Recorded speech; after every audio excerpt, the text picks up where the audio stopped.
Hello listeners, this is potentially going to be the first of a number of talks. I'm going to cover a number of topics here, so I may end up splitting them up.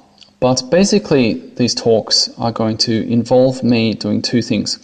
Firstly, I am going to discuss three Anglosphere nations, Australia, the UK and the US. I'm not going to discuss Canada, Ireland or New Zealand, simply because I don't know enough about the political situations in each of those countries. So I'm going to look at Australia, the UK and the US, and where I see their politics going in the short to medium term. And by medium term, I mean, say, 10 to 15 years approximately. And then after that, I am going to draw some general points from those discussions and talk about where I think the Anglosphere is going in general, in the longer term, beyond that 10 or 15 years. So depending on how long that goes for, I may or may not end up splitting this talk up into parts. Now there are three issues that I believe are going to be really important in the short to medium term. The first one is going to be to do with immigration and race. The second one is going to be to do with capitalism and economics, and the third one is going to be about the environment. So now I'm going to discuss Australia, the political situation currently in Australia and where I think it's going. So many of you may not really be very familiar with the political situation in Australia, so I'll try to outline that relatively quickly. Originally this talk was going to be about Australia mostly, and so I was going to go into a lot more detail, but I wanted to make it more relevant to other people as well. So I've sort of cut back on the parts about Australia, and I'm going to talk about the other parts with the UK and the US obviously in more depth. So here is where Australia is at now. There are a number of political parties in Australia. So I'll discuss the right-wing parties first. There are two parties on the right, broadly speaking, in Australia. There is one that is called the Liberal Party. Now, you may think that's strange, but the name comes from classical liberalism and the ideals of classical liberalism. So they're a bit of a mixed bunch, actually. They have everyone from sort of libertarians through to social conservatives. Broadly speaking, they're centre-right on most issues. They can be a little bit cucked on some social issues, although the core of the party is fairly conservative, actually, on social issues. Though, if you compared them to people 50 years ago or 100 years ago, they wouldn't be, of course. And then on economic issues, they tend to broadly be in favour of the free market and economic liberalism and so on. Now, they currently have 32% of the vote. At the 2013 federal election, they won 32% of the vote, and they hold power.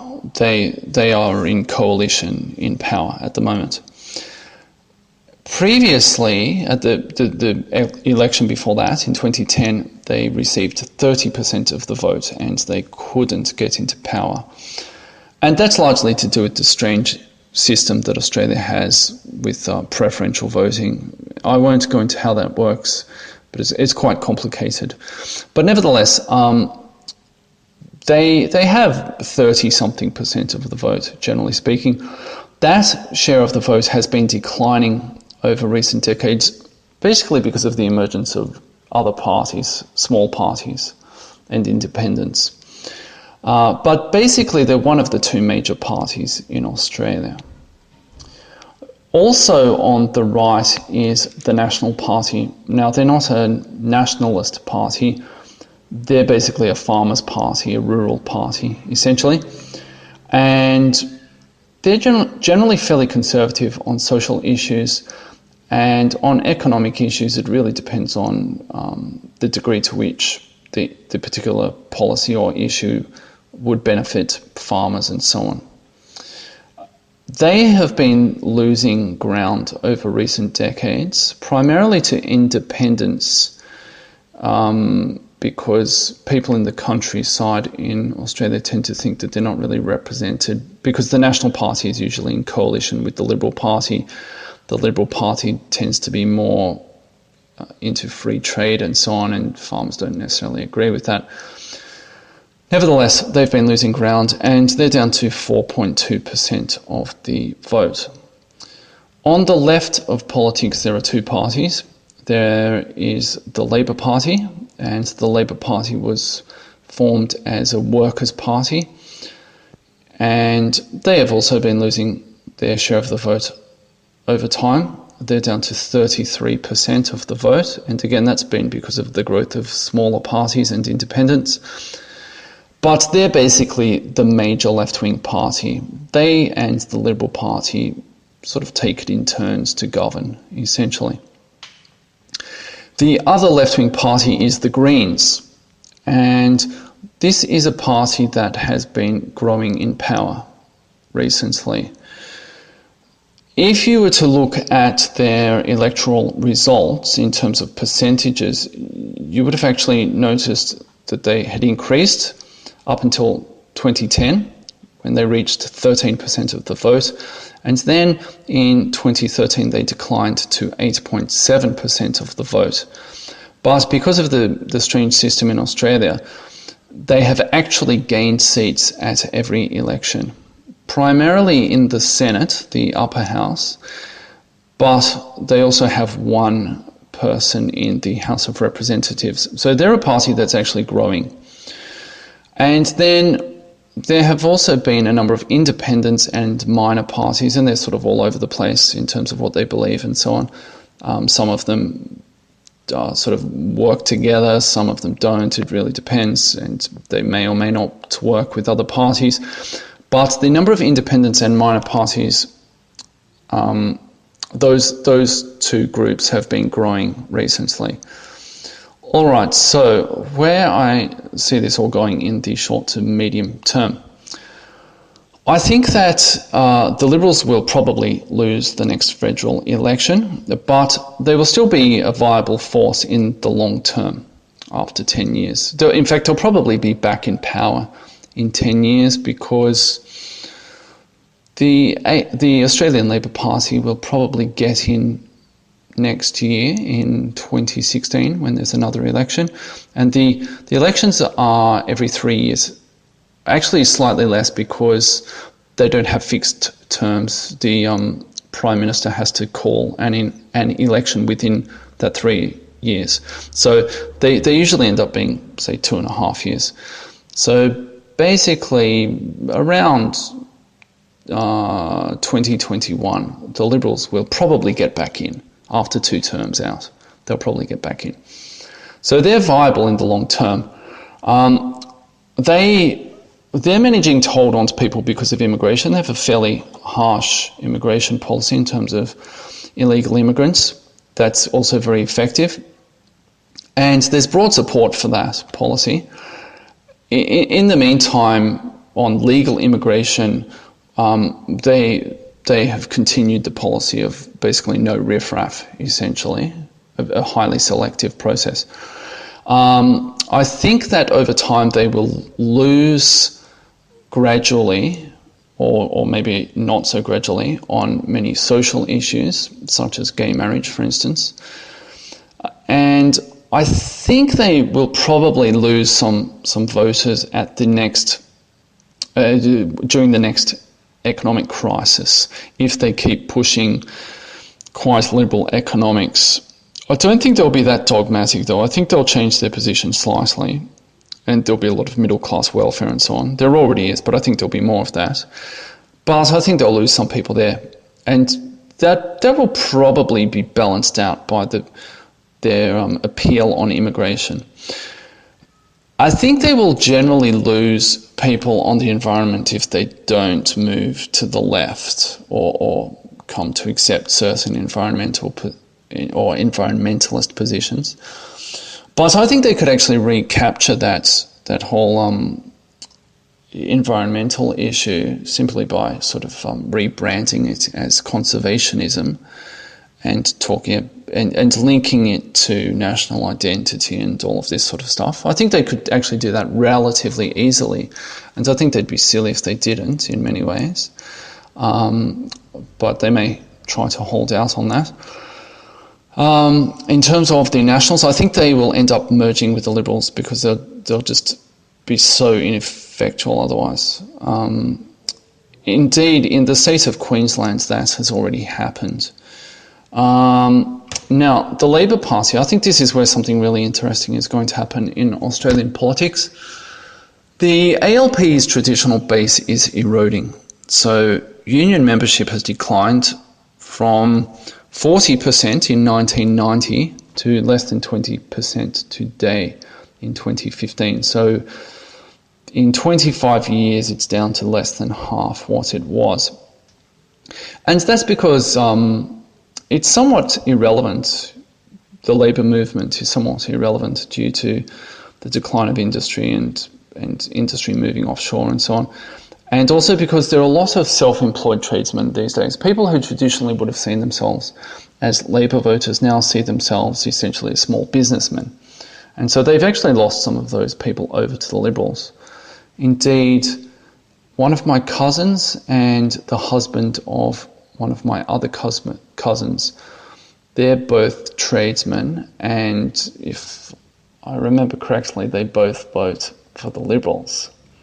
In the past, someone like them would not have done that. I think the big issue for the Labor Party is going to be that there is already somewhat of a split within the party over the remainder of that traditional base, sort of blue-collar people, and people way out on the left, social justice warriors, essentially. There's a bit of a split there, and I think that will continue to widen over a number of social issues, particularly immigration. Previously,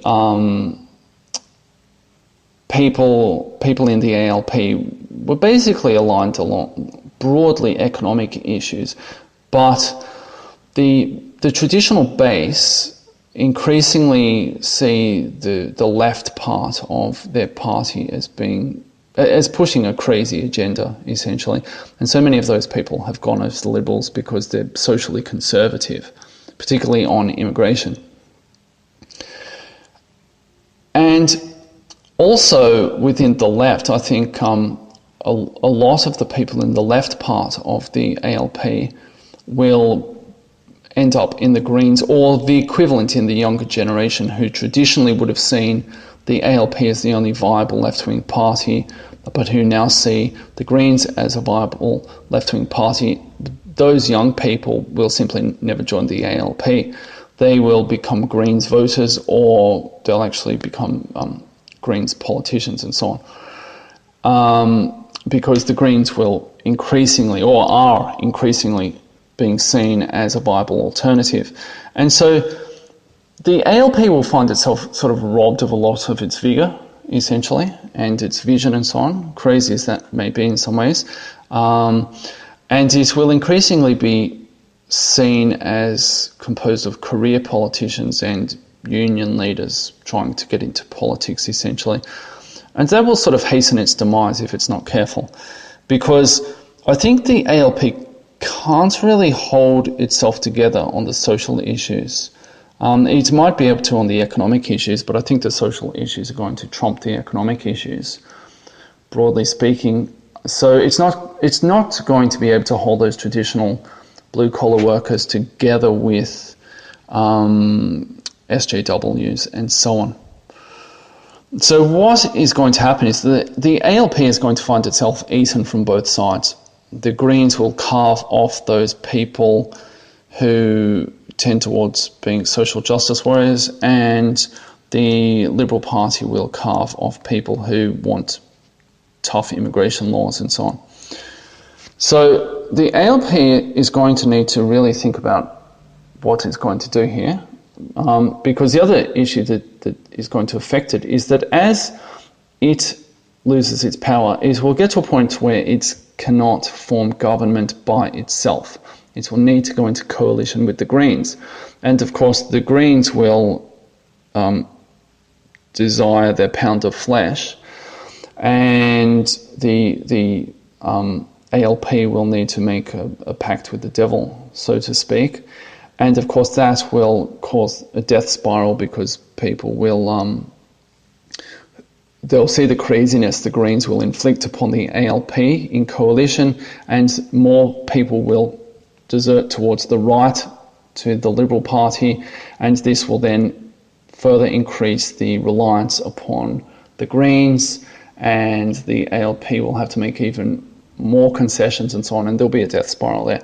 So the ALP is going to need to reinvent itself, and I'll get to that in subsequent talks when I talk about some general issues with broad left-wing parties within the Anglosphere. Now, the Greens, I think, are going to increase their share of the vote. Basically, they are the beneficiaries of the past few decades of cathedral programming, whether through the education system, the media, pop culture in general, and so on. This is now bearing fruit for the far left, because children are essentially becoming radicalized at school through the media, through pop culture, and so on. And the average young person now is much farther to the left than someone their age would have been one generation ago. And that's why we're seeing an increase in the share of the vote, or at least the number of seats that the Greens hold. And I think that will continue, that process will continue, because there'll be a number of people who will simply never join the ALP. They'll go over to the Greens instead. But eventually the craziness will have to reach a hard limit, because there are sort of countervailing forces. As the Greens get more power, they will also shoot themselves in the foot, because they will have more of an effect upon the political system, and their craziness will run amok to a certain extent, and there'll be somewhat of a crisis, and that will put a hard cap upon how many voters they have. I don't know what that is exactly, but I think they could easily be 20 to 25% of the electorate. It wouldn't surprise me if they were. And in a similar vein, I think the number of independents or minor parties, sort of single issue parties, those kinds of things, will also increase, because people will become more disillusioned. They'll look for any sort of solution possible as the system becomes more dysfunctional overall. Now, ordinarily, if Australia were to be on this path, I think something would have to give, and there'd have to be a radical overhaul of politics, and that would be precipitated by a crisis within the system, because it would become very dysfunctional, because it seems as though it's probably unlikely that any one political party would necessarily be able to completely hold power. You might end up with a situation where the Liberals couldn't quite get over the line. Labour certainly wouldn't be able to get over the line without the Greens. The Greens wouldn't be able to get over the line by themselves. And so the ensuing compromises would further fracture the system, because if the ALP and the Liberals had to go into coalition, that would cause all sorts of frictions, causing further fractures. Likewise, as I've already discussed, the ALP and the Greens going into coalition will cause all sorts of fractures, and I think the system would become quite messy. Now, ordinarily on that path, I think something would have to give. There'd have to be a complete sort of overhaul of politics, and probably the ALP would either have to destroy the Greens in some manner, though I'm not really sure that they could, or they would end up disappearing, basically, I think. But I think that process will be cut short because of events that will occur in the UK and the US. All right. So the next talk, or the next part of this talk, concerns the UK and where I think they're going. I'm not going to discuss where they're at now. I think most people who listen to this channel and similar channels probably have a fairly good idea about the state of UK politics. Or they should. They can find out easily enough. What I think is going to happen in the UK is that immigration is basically going to trump everything else in British politics, except perhaps the issue of Scottish secession. I think that's going to happen within the next decade or thereabouts. I think Scotland will secede. I think they'll have another go at secession because I don't think that the issue has really been settled in the minds of many Scots. And I think because of the demographic changes, so in the referendum last year, the no supporters tended to be older, and so many of those people will have died off. There'll be more people who are currently young or haven't been born yet, and they will then vote, and so things will tip towards Scottish secession. Now that could have all sorts of effects upon the UK as a whole, but nevertheless, aside from that one issue, I think immigration is going to be the dominant issue in British politics in the coming decade or thereabouts. It was already a problem. It has already been a problem in recent years. And it seemed to me as though it would probably come to a head at some point within 10 years. Previously, I would have said, yes, it will probably come to a head within the next 10 years. If you had asked me this 6 months ago, that's what I would have said. And I would have said, well, I think it will be resolved. I'm pretty sure it will be resolved, though I can't say for sure. The British public might just sort of become completely cowed. I don't know. However, with recent events, with the invasion of Europe by hordes from across the Mediterranean, I believe the current trajectory has turned sharply upwards in terms of what's going on. Or another way of looking at it is a lot of things that might have taken 10 years to come to a head are being brought to a head right now, or will be within a very short time. So I think the current trajectory is highly unsustainable. And I think that the processes that would have occurred in Britain might have been somewhat similar to in Australia, in that we might have seen the breakup of the Labour Party in the UK for similar reasons. But I think a lot of these issues won't really have anywhere near as much time to develop in the UK, simply because immigration is going to come to a head very, very soon. Quite probably before the next British election in 2020. So that will be basically because the pressure will simply be too much. Something will need to be done. And actually both the Labour Party and the Tories will need to really address this issue, or they're going to face mass electoral revolt. I think everyone was sort of glad that they saw UKIP off this time. Like, woohoo, we saw them off and we survived that. Great, now we can get back to business as usual. I think that either UKIP or something even farther to the right of it, because UKIP is not really that right-wing, but I think something dramatically to the right of UKIP, or UKIP moving dramatically to the right, will take place. Because I just can't see people thinking everything's fine. Now, Labour in particular is going to have real issues with this, because it can't address this issue, essentially, because if it doesn't address the issue, it's going to lose huge numbers of Indigenous Britons.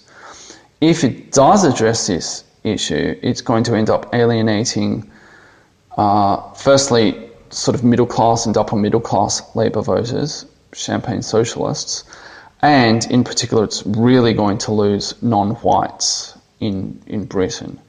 And so Labour is going to find itself between a rock and a hard place on this issue. I think the Tories will also get this wrong.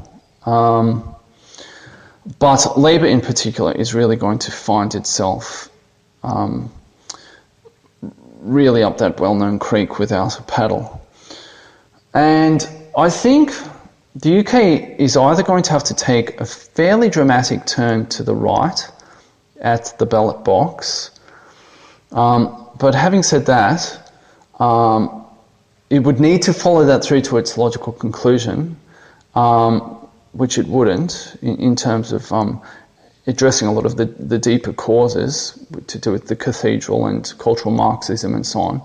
Because if it doesn't, then the up-and-coming wave of voters who will vote in the 2020s and beyond will tend to be more to the left, simply because the cathedral will work its black magic through the education system, the media, the pop culture, and so on.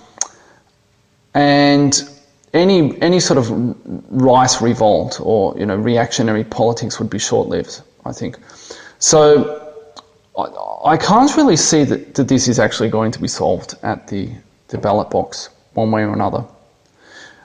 I think what's going to happen is that at the 2020 election, there will be a dramatic shift to the right in terms of voters, though of course the cathedral will come out with all guns blazing. But I think that even if they get a number of seats, I suspect they'll end up being locked out of Parliament, essentially. No one will make deals with them, basically. And I think at that point, because they can't, if they start making deals with them, then the other parties are going to, firstly, lose legitimacy in the eyes of many people on the left, but also they're essentially going to vindicate the people on the far right by doing that. Those people will finally feel as though, yes, you've admitted these problems. Why didn't you do it sooner? And that won't actually help them. But nevertheless, I think what's going to happen is the democratic process is going to fall apart, because I think there's going to be sort of a broad coalition against far right-wing politics. And a lot of people are going to lose faith in the system. They may have already. I don't know. The election this year, UKIP basically got 1/8 of the vote, but they got one seat. And I think the scales really fell from people's eyes with that.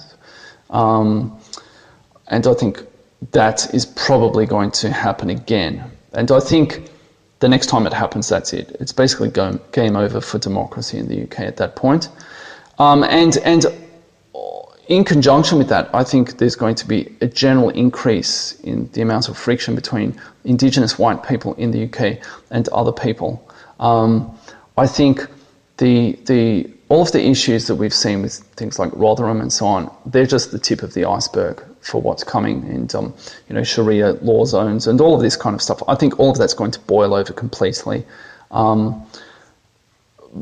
the next election or shortly thereafter. And further to all of this, I think all of this will probably be helped along by a crisis or crises in at least one other European nation, because I think there are many other European nations that, they're closer to the action, for one thing, but there are some that are way to the left of the UK, like Germany. I mean, Germany is basically committing suicide at this point. But that in itself, of course, is going to create a major reaction within Germany and within Europe more broadly. And then there are others that are to the right, such as Hungary. I would not be surprised at all if Hungary essentially builds a big wall and says no. And they say no to the EU, and that may, and other organisations, and that may end up causing a rather large crisis within Europe. But basically, one way or another, I think that if the problems don't arise within the UK itself, then the problems will arise within Europe more broadly, and that will then flow on to the UK because of the either the crises with the immigrants themselves, or the sort of loss of political cohesion and so on via the EU and so on. So I think that the UK is probably headed towards some civil strife. And actually one thing that I hadn't thought of but has just come to mind is the referendum that's been promised in 2017, I believe, on EU membership. I think that will fail. I think the cathedral will bring out all of the weaponry it has and scare the hell out of a whole lot of people. They'll outright lie and just say, well, if the UK leaves, the UK is just going to become a complete pariah state. No one will trade with the UK. You're all going to lose your jobs. You're all going to be eating dirt in the street, right? I think that's what the cathedral will do, and it will be enough to just tip the whole thing over the line, so the UK will remain within the EU. I can't see them exiting via the ballot box. And if it looked like they were going to, I think there'd be electoral fraud, to be honest. Because I can't see anyone letting any EU nation out now. Because the first one that did it would cause a rush to the exits. So I don't think that's going to happen. All right, now moving on to the US. Again, I'm not going to go into the present situation. I think everyone basically knows what the present situation is in the US. Again, immigration and broader issues to do with race, I think, are going to trump all else. And it just occurred to me that there's a pun there. I didn't intend to put that, but it's just occurred to me. They're going to trump all else in the short to medium term. And I think economics will be largely subsumed by this general issue of immigration and race. As with the UK, I think the current trajectory is unsustainable for slightly different reasons. Illegal immigration in the US is not as dramatic as in Europe, in the sense that Latinos are simply not even remotely as bad as Muslims in terms of what they get up to within the US. Though, of course, there are Hindus. Though, again, I don't know, I guess it depends on how you look at it, but I would probably say Hindus are not quite as bad as Muslims in many ways. That said, these problems are more advanced in the US because the US is essentially the country in the Anglosphere with the least number of, or the least percentage of its population as white people. And so I think the US is actually in really serious trouble within the next 10 years. I think it's crunch time for the US within the next 10 years. Now, as elsewhere, I think the traditional left-wing base, the white working class, who in many cases are still broadly in the Democrat Party, but not all of them are. I think those people are going to find themselves unable to remain within the Democrats. I think they're going to have to break. I don't know to what extent they'll join the Republicans, but I think the Republicans are also probably quite done fairly soon if they don't get their act together. There seems to be a real disconnect between the leadership and the base. I think white identity politics will really need to emerge either this election, and by that I'm essentially saying they're going to need to get Trump as the Republican nominee, and because if he doesn't do it, okay, he could act as a spoiler, and I actually think that wouldn't necessarily be a bad thing if he acted as a spoiler, and that were to get the Democrats in power. But I think if he doesn't become the nominee, whoever is the nominee is pretty much going to be a cock. Now, if he runs against Hillary or what's the other guy's name, the Jewish guy, Sanders, that could be kind of interesting, and he might actually end up carving off a large number of white Democrats. I don't know. I think I hope he's going to become a spoiler and destroy the Republican Party, and that will sort of precipitate a crisis. But nevertheless, I think that white identity politics needs to really emerge in its full form, either at this election or 2020 at the latest, I think. After that, and the demographics are just going to be impossible pretty much at that point, I think.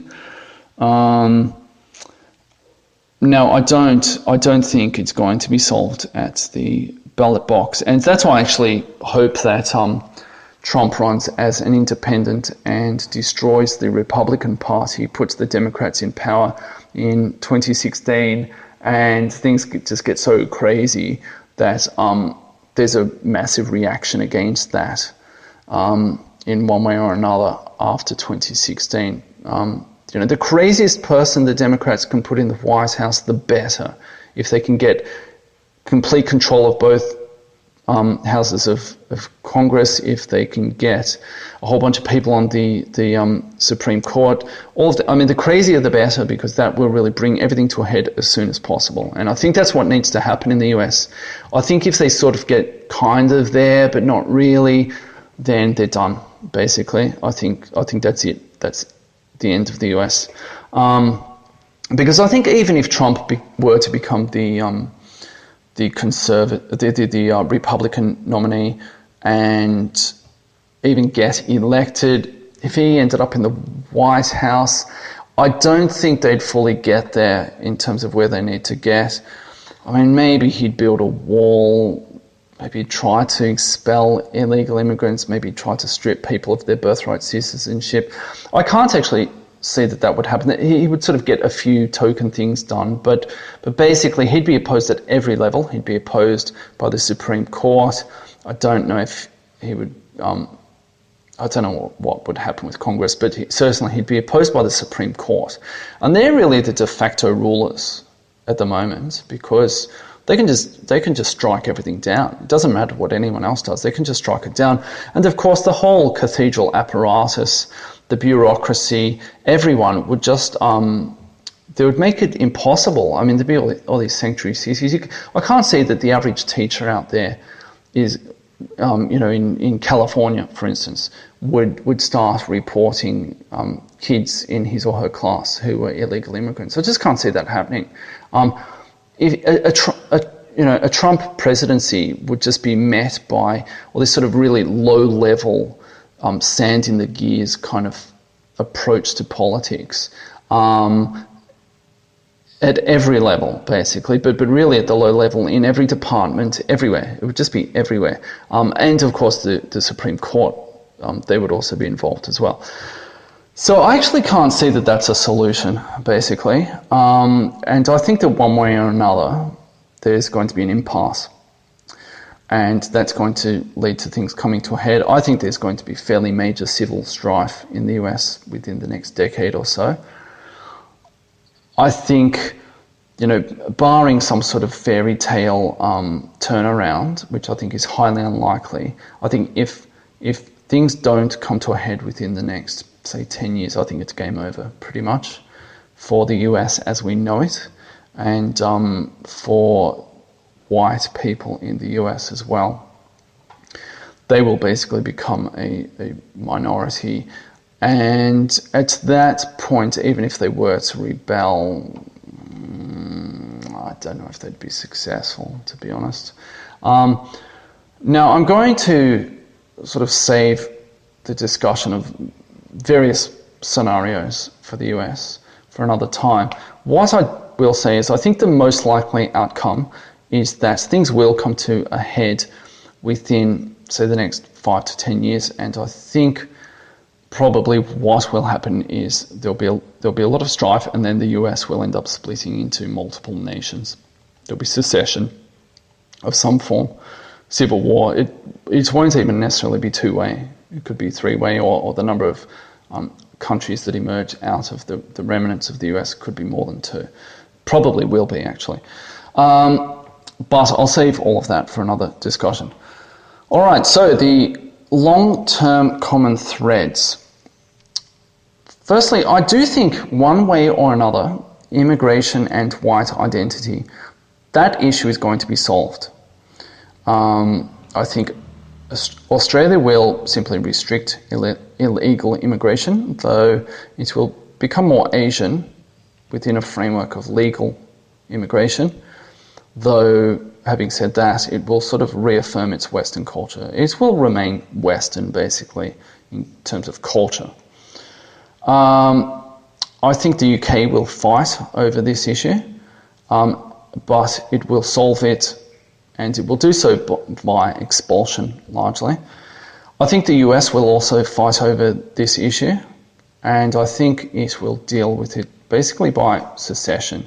And so the Australia, the UK, and the parts of the US that are broadly white, let's just say there's one, just for the sake of argument for now. So the Australia of the future, the UK of the future, and the sort of diminished US of the future will basically be white nations, more or less, or at least culturally, and largely ethnically in the US, not so largely ethnically in the UK, and even less ethnically within Australia. But culturally, they'll all be white, essentially Western. On the economic front, I think there are actually going to be at least two more economic crises in the short to medium term, so within, say, the next 10 to 15 years. I think the next one, or the first one, will occur within the next few years. And I think that will lead to crony capitalism and economic liberalism being joined in the minds of most people. They will essentially see capitalism as crony capitalism. And therefore, capitalism will be somewhat discredited. At a sort of local level, small businesses and so on, it won't be discredited there, but I think to some extent, at a larger level, national level and all of that sort of stuff, I think capitalism will be somewhat discredited. I think the Gibbs me Dats will continue and accelerate in response to the next crisis. But of course, in the long term, they're simply not sustainable. But I don't think that will stop anyone from voting for more. And I think the results of all of that will largely depend upon how functional the society already is and how functional it will be in the future. I think Australia will probably emerge the best out of that. It hasn't had a crisis in a while, so that will be a big shock. But it's more broadly functional, and the trends are more broadly functional in Australia, because of Australia's no riff-raff immigration policy. And the other issue, of course, is because Australia likely won't have a war, won't sort of kick the crap out of itself, basically. So I think Australia will probably emerge the best out of there, but nevertheless, I think there'll be some sort of broad movement towards the left on economic issues. However, the consequences of that reaction towards the left will precipitate another crisis, and that one will probably be far more severe. And at that point, everything will need to be revised, because the path of Gibbs me Dats and even the current level of Gibbs me Dats and promises and so on to people, that's just not going to happen. These countries are essentially bankrupt. They're not going to be able to give everyone a whole bunch of free stuff. People aren't going to have this money in retirement and so on and so forth. It's not going to happen. A lot of people think it is. They think they can have their cake and eat it too. They're not going to be able to. At that point, the solutions, there'll be a slight move to the right, but the solutions will not just be economic. Everything will be on the table at that point. People will say, well, we've tried right-wing economics, we've tried left-wing economics, maybe there's a deeper issue here. And everything from feminism to how people work and how they conceive of work and all of that stuff, and consumerism, the whole lot. Everything will be on the table. The whole culture will be on the table at that point, and there'll have to be a complete rethink of where we're at as a culture in the Anglosphere, if not the West in general, because they'll understand at that point that the issues are not just economic. The economic issues have at their base cultural, social issues. So I think that what will happen is there'll be a move to the left initially, then they'll have to rethink that, and eventually they'll settle into a point on economic issues that will be somewhere in the middle with some room for variation. They'll be sort of broadly centrist with some room for variation to the centre-left or the centre-right.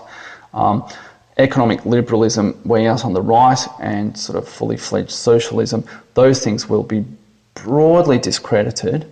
But as I said, they're going to have to completely rethink things like having women just going out there and all working in make-work jobs, for instance. That's going to be something that's really going to have to be dealt with. So, in the long term, I know a lot of people probably think there's not much hope, but in the long term, I actually think that the far left is going to be completely discredited on both economic and social issues. Everyone's going to see, when everything comes to a head on everything from immigration to economics and all of these sort of deeper issues to do with the family and, you know, everything, I think the far left is going to be completely discredited. They're going to be seen as the root of the problem. People are actually finally going to understand what cultural Marxism has done over the past century in the West, in the Anglosphere. And I think the far left are going to be completely destroyed. The one enduring legacy of groups such as the Greens and so on will actually be environmentalism, ironically enough. I think both sides of politics will broadly accept a lot of the environmental issues, not the really wacky stuff. I mean, I don't know what's going to happen with global warming and so on, but I think they'll just see it in terms of a sort of a national conservationism or nationalistic conservation, something along those lines. And it will basically be about protecting countries for their own people, and therefore protecting the environment and, you know, having access to a certain level of quality of life that is not dependent upon money per se. And there'll be other things tied in with that, such as national energy security or independence. I mean, getting off fossil fuels would largely allow the West to just get the hell out of the Middle East and just leave that whole region to destroy itself. So there'll be things like that. There'll be sort of a push away from consumerism and corporations and towards general family values. You know, imagine, you know, a nuclear family in some sort of 1950s-esque picnic in the park, that kind of thing. There'll be a move towards that. And I think environmentalism, minus its wacky parts, will be sort of repackaged as a kind of national conservationism, if you like. And the main point of contention on that issue will revolve around who bears the costs, essentially, of various policies. Though the fulcrum around which all of that will turn will be somewhere between the centre-left and centrist, I think, on the environment. They'll sort of broadly understand that all of society needs to contribute to this in some way. So I think that essentially we're going to end up in a situation where on social issues we're going to be centred to far right, on economic issues somewhere between centre-left to centre-right, but not far left or far right, and on the environment will largely be repackaged as in terms of the other two, basically. All right, so let me know what you think about all of this. I hope it's been thought-provoking. Thanks for listening.